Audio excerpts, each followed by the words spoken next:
যে সকল খাবার আমাদের শরীর ও স্বাস্থ্যের জন্য ভালো সে সকল খাবার আমরা মুখেও তুলি না। কিন্তু যে খাবার খেলে আমরা অসুস্থ হয়ে পড়ি, আমাদের নানান রোগ দেখা দেয়, সেই সকল মুখরোচক খাবারই আমাদের কাছে পছন্দ। তেল মশলা ভাজা পোড়া এইসব খাবার হলে তো কোনো কথাই নেই। হ্যালো এভরিওয়ান, ওয়েলকাম জানাচ্ছি আমার নতুন আরও একটা ব্লগে। অনেক দিন পরে আরও একটা লং ভিডিও নিয়ে চলে আসলাম।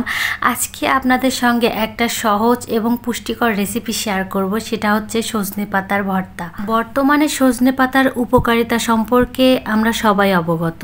পুষ্টিগুণে ভরপুর এই ভেষজ উদ্ভিদটি যে আমাদের শরীরের জন্য কতটা উপকারী সেটা আর বলার ভাষা রাখে না। Vitamin A, B, C, iron, calcium, potassium সব ধরনের পুষ্টিগুণ এটার মধ্যে বিদ্যমান। বিশেষ করে যাদের ডায়াবেটিস আছে তাদের জন্য তো একদম অমৃতর মতো কাজ করে। এছাড়াও সজনে পাতার আরও অনেক উপকারিতা আছে। তার মধ্যে হজম শক্তি বাড়াতে সাহায্য করে, উচ্চ রক্তচাপ নিয়ন্ত্রণ করে, ত্বক এবং চুলের জন্য তো ভীষণ উপকারী। এমনকি এই পাতাটা কিন্তু ক্যান্সার প্রতিরোধ করতেও সহায়ক। তাহলে এই পাতাটা কেন খাবো না বলেন? অনেকে এই সজনে পাতা দেখলে ছি করেছি, এগুলো কি খাওয়া যায় নাকি?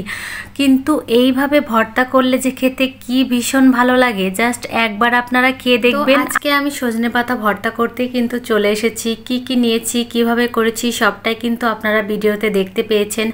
তো রসুন, কালো জিরা, কাঁচামরিচ, পেঁয়াজ এইসব দিয়ে কিন্তু ভর্তা করছি। খুব একটা তেল ব্যবহার করিনি, একদমই সামান্য পরিমাণ তেল ব্যবহার করেছি। প্রথমে সবগুলো আগে ভাজি করে নিয়েছিলাম, তারপরে আবার সজনে পাতাটা দিয়ে দিয়েছি। তারপরে তো সময় নিয়ে একটু ভালো করে ভাজি করে নিয়েছি। এখন কিন্তু আমি শিলপাটাতে বাটা শুরু করে দিয়েছি। যেহেতু শিলপাটাতে বাটলে যে কোনো ভর্তায় খেতে বেশি ভালো লাগে, তো আমি সবসময় চেষ্টা করি শিলপাটাতেই ভর্তা করার জন্য। প্রথমে সবগুলো আগে ভাজি করে নিয়েছিলাম, তারপরে আবার সজনে পাতাটা দিয়ে দিয়েছি। তারপরে তো সময় নিয়ে একটু ভালো করে ভাজি করে নিয়েছি। এখন কিন্তু আমি শিলপাটাতে বাটা শুরু করে দিয়েছি। যেহেতু শিলপাটাতে বাটলে যে কোনো ভর্তায় খেতে বেশি ভালো লাগে, তো আমি সবসময় চেষ্টা করি শিলপাটাতেই ভর্তা করার জন্য।